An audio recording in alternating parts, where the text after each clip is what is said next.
Flow like water, flow like water, flow like water. My name is Brit Liggett, and we're here as part of the DYCD at Home project this spring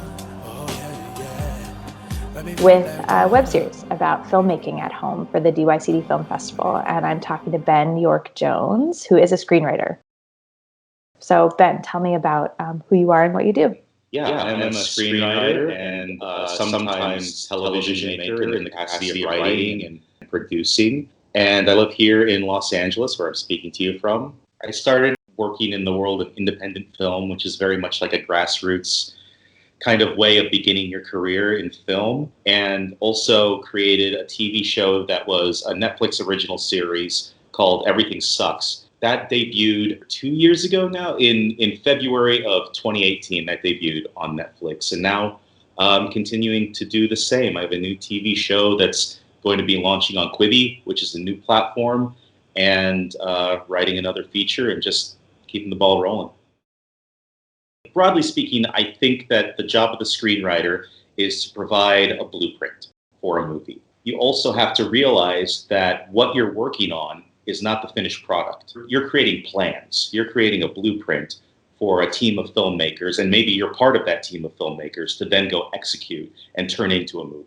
You're a storyteller, but you're also kind of a puzzle maker, and you're also a lyricist. So it's a bunch of different things that kind of combine to make a screenwriter what he or she is. What about character development? The most fundamental thing, I think, to keep in mind when you're developing a character or telling a story through a character is what's their journey. A lot of times, the most compelling stories have a character who goes on a journey. And I don't mean like a literal journey necessarily. It can be an internal journey, an emotional journey. Having a character start at one place and end somewhere different is, I think, just the very basic fundamental guiding principle. You want your character to learn something or to unlearn something or to discover something about themselves or someone else.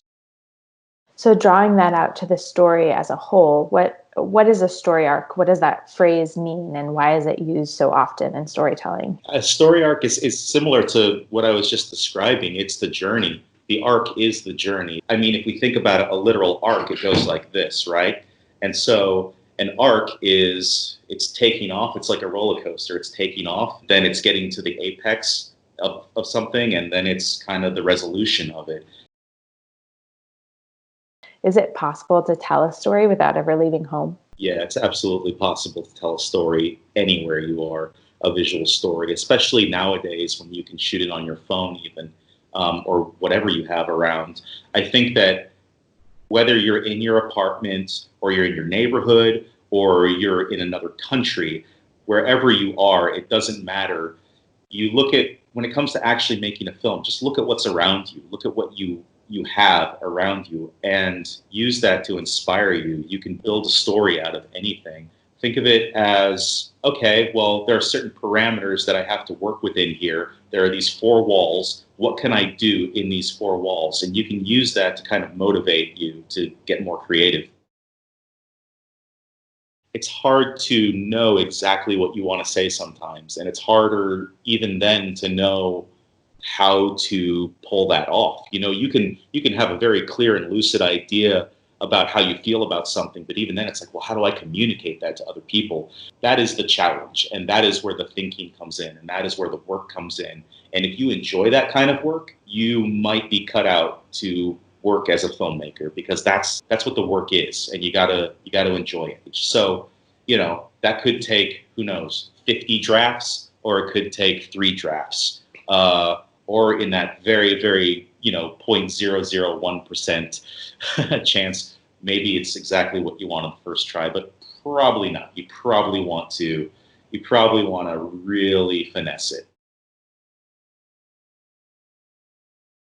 If I'm about to write a new script or I have an idea and I think of other movies that like maybe would be on the same shelf or be in the same category as that movie, I'll watch them all for a couple reasons: to see what people have done in the past and to see what works, and also to see what hasn't been done, so that I can then go, oh, okay, so this hasn't been done, that hasn't been done. Maybe I can incorporate some new ideas into my movie. you want to make a romance, watch, look it up and watch as many romantic either dramas or comedies and see what they have in common and see what makes them work. Take notes. Be a student of film. And that applies to TV shows as well. It'll give you ideas. It'll inspire you. Flow like water.